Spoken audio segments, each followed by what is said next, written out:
Bismillahirrahmanirrahim. Assalamualaikum warahmatullahi wabarakatuh. Perkenalkan, nama saya Muhammad Fakih Kurniawan. Di sini ingin presentasi tentang tugas mata kuliah pembelajaran IPA di SD. Itu bukan hubungan, tapi sifat-sifat bahan. Baiklah, pengantar, segala puji bagi Allah Subhanahu wa Ta'ala yang telah memberikan kami kemudahan sehingga kami dapat menyelesaikan kuliah ini dengan tepat waktu. Tanpa pertolongannya, tentunya kami tidak akan sanggup untuk menyelesaikan makalah ini dengan baik. Selawat serta salam semoga terlimpah curahkan kepada baginda junjungan kita tercinta, yaitu baginda Nabi Muhammad SAW, yang telah menyebarkan agama Islam dari zaman kegelapan hingga zaman terang benderang, dan semoga kita akan dapat syafaat beliau di akhirat nanti. Amin ya rabbal alamin. Penulis mengucapkan syukur kehadirat Allah Subhanahu wa Ta'ala atas limpahan nikmat sehatnya baik itu berupa sehat fisik maupun akal pikiran, sehingga penulis mampu menyelesaikan pembuatan makalah. Penulis tentu menyadari bahwa makalah ini masih jauh dari kata sempurna dan masih banyak terdapat kesalahan serta kekurangan di dalamnya. Untuk itu, saya sebagai penulis mengharapkan kritik serta saran dari pembaca untuk makalah ini supaya makalah ini nantinya dapat menjadi makalah yang lebih baik lagi. Demikian, dan apabila terdapat banyak kesalahan pada makalah ini, penulis mohon maaf yang sebesar-besarnya. Penulis juga mengucapkan terima kasih. Daftar isi, kata pengantar. Bab 1 pada pendahuluan, latar belakang, rumus masalah, tujuan. Bab 2 pembahasan, pengertian dalam bahan IPA, jenis dan contoh bahan dalam kehidupan sehari-hari, sifat bahan, pentingnya mengenalkan sifat bahan sejak dini, strategi pembelajaran sifat bahan SD. Bab 3 penutup kesimpulan. Baiklah, mari kita akan lanjut ke padahalan. Itu latar belakang dari pengetahuan ilmu pengetahuan alam, yaitu bisa disebut dengan IPA ya. Atau lebih dikenal dengan IPA. Jadi mata pelajaran ini salah satu mata pelajaran yang sangat penting di tingkat sekolah dasar, yaitu SD. Lalu IPA, ilmu pengetahuan alam, siswa itu diajak untuk mengenal alam sekitar secara ilmiah, termasuk mengenal benda-benda yang ada di sekitarnya beserta sifat-sifatnya. Salah satu materi dasar dalam pembelajaran IPA di sekolah dasar adalah tentang sifat-sifat bahan. Memahami sifat bahan seperti kerat, kertas, lunak, elastis, konduktor, solator, keras ya, kertas, dan sebagainya bukan hanya penting secara akademis, tapi juga sangat relevan dalam kehidupan sehari-hari. Anak-anak bisa belajar membedakan bahan plastik dan logam, atau mengerti mengapa sendok tidak dibuat dari karet. Namun, dalam prakteknya, pembelajaran tentang sifat bahan seringkali hanya disampaikan melalui hafalan tanpa konteks nyata. Padahal pendekatan kontekstual dan eksploratif akan jauh lebih efektif, terlebih karena anak-anak di SD sangat aktif secara fisik dan ingin tahu. Oleh karena itu, pemahaman terhadap sifat bahan harus disampaikan dengan cara yang menyenangkan dan sesuai usia perkembangan mereka. Jadi kita harus menyampaikannya itu dengan cara yang menyenangkan, agar supaya anak-anak itu tidak merasa bosan dan jenuh ketika belajar nanti. Salah. Apa pengertian bahan dalam konteks pembelajaran IPA di SD? Kedua, apa saja jenis dan contoh dalam kehidupan sehari-hari? Ketiga, apa saja sifat-sifat bahan yang dipelajari di SD? 4, mengapa penting mengenalkan sifat bahan sejak dini?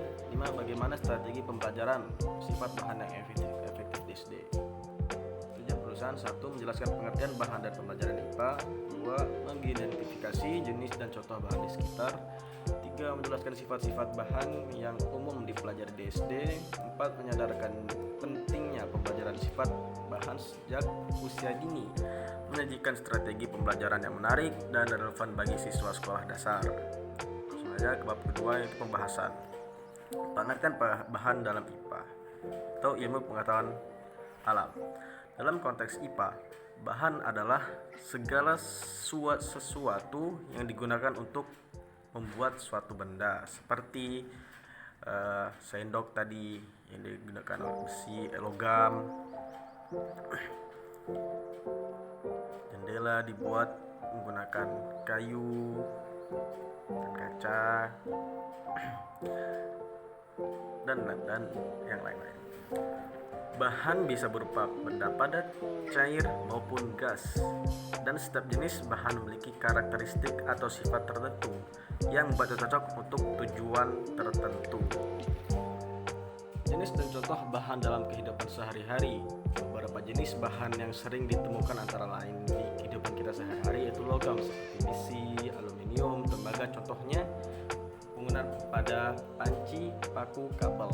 Jadi bahan-bahan tersebut itu digunakan terbuat dari logam seperti panci, aluminium, paku dari besi, kabel, tembaga, seperti itu. Kedua itu plastik seperti botol minuman yang biasa kita temukan sehari-hari ketika kita membeli suatu produk minuman. Nah, itu biasanya kebanyakan lebih menggunakan plastik.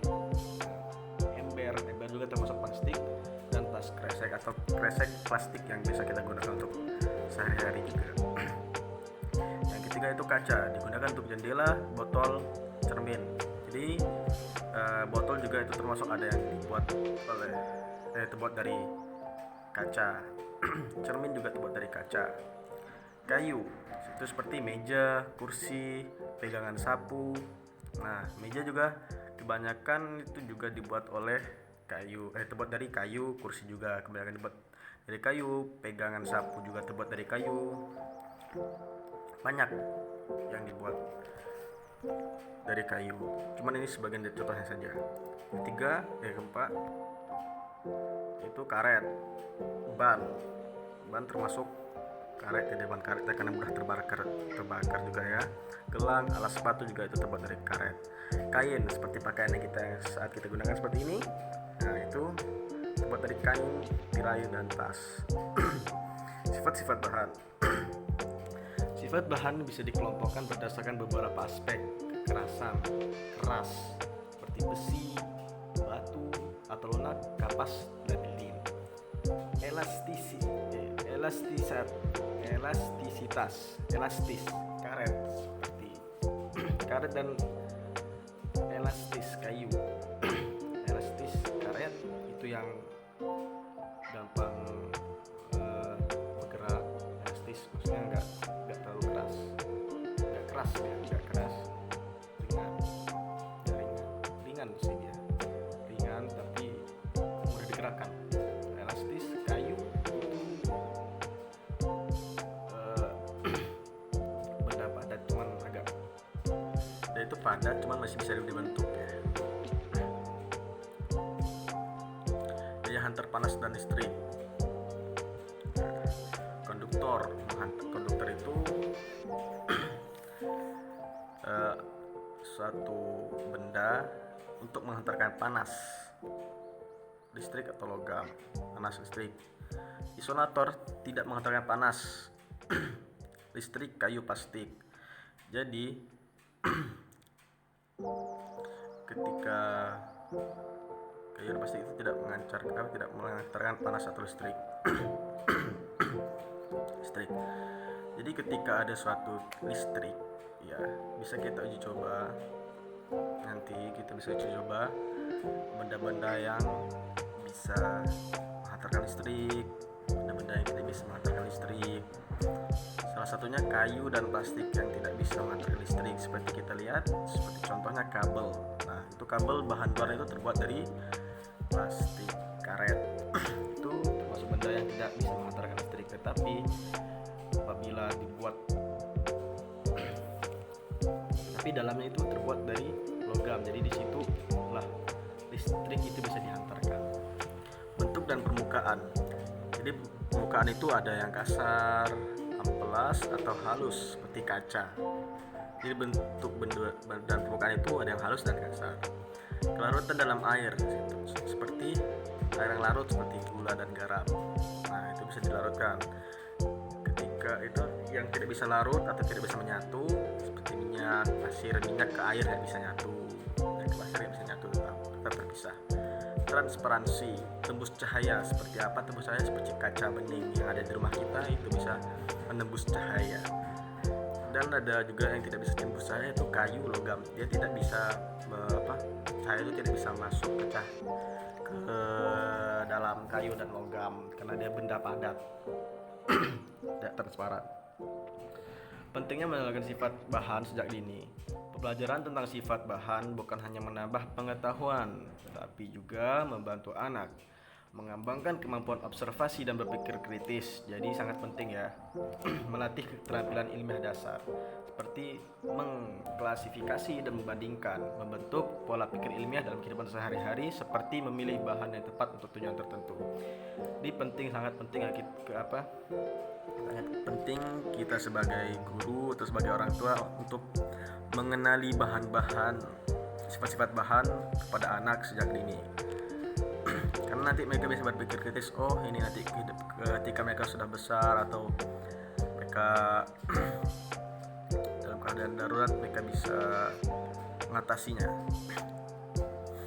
Ketika ada listrik yang misalnya kayak putus itu pas ketika nyala nggak bisa dibilang langsung, jadi mereka tahu oh kayu ini yang tidak bisa menghantarkan listrik ini yang tidak bisa. Jadi mereka bisa misalnya jatuh jalan mereka bisa anaknya sampai pihak berwajib nanti datang. Itu kelima, strategi pembelajaran sifat bahan di SD. Agar pembelajaran sifat bahan lebih efektif dan menyenangkan, kita sebagai guru itu harus punya strategi yang bisa diterapkan nanti ketika mengajar. Itu eksperimen sederhana. Jadi eksperimen juga itu nanti bisa juga nanti anak-anak itu belajar mengetahui tidak hanya teori saja ya. Seperti mengetes bahan mana yang bisa mengapung atau tenggelam. Nah, seperti yang bahannya bisa mengapung itu seperti kayak gabus. Nah, itu sangat ringan jadi bisa mengapung. Kalau batu pastinya tenggelam. Oke. Permainan, kuis dan interaksi. Jadi dalam pembelajaran kita juga harus memberikan pelajaran seperti memberikan game eksklusif,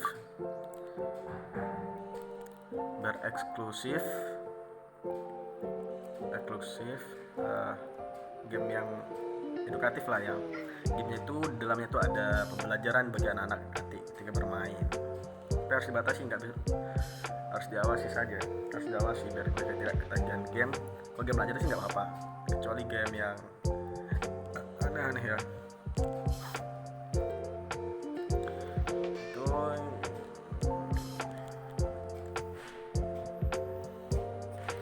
yang ketiga, mengajak siswa eksplorasi lingkungan sekitar seperti mengamati benda-benda di kelas atau di rumah. Jadi kita bisa mengajak anak-anak keluar kelas, belajar di lapangan di luar kelas agar mereka bisa mengamati benda-benda yang ada di sekitarnya. Dapat menggunakan alat peraga konkret, benda-benda nyata lebih efektif dibandingkan gambar atau teori semata. 5. Diskusi kelompok kecil, melatih siswa mengemukakan pendapat dan mendengar orang lain. Jadi kita membuat diskusi kelompok kecil agar mereka itu bisa bekerja sama dan mereka itu bisa belajar mengemukakan pendapat mereka dan bisa mendengar atau menerima pendapat orang lain agar mereka itu bisa memahami satu sama lain. Jadi pelajaran IPA di SD ini, ilmu pengetahuan alam ini sangat penting ya bagi anak-anak kita nanti. Kesimpulan, pembelajaran tentang sifat-sifat bahan merupakan bagian penting dalam pembelajaran ilmu pengetahuan alam atau IPA di sekolah dasar. Dengan memahami berbagai sifat bahan, siswa juga bisa lebih sadar ya terhadap benda-benda yang ada di sekitarnya dan mampu berpikir secara logis serta ilmiah. Proses pembelajaran akan lebih berhasil jika dilakukan oleh metode yang menarik, aktif, dan melibatkan siswa secara langsung. Jadi kita sebagai guru itu harus dituntut untuk membuat pembelajaran kita itu lebih menarik dan aktif dan lebih melibatkan siswa secara langsung. Karena apa? Karena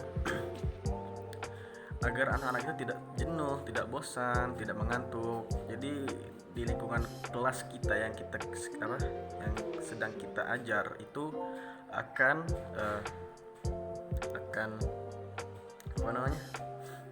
lebih seru, akan membangkitkan semangat mereka, semangat anak-anak didik kita, sehingga mereka lebih semangat lagi untuk mengetahui pembelajaran IPA atau pembelajaran yang lain, agar mereka bisa lebih dalam untuk memahaminya.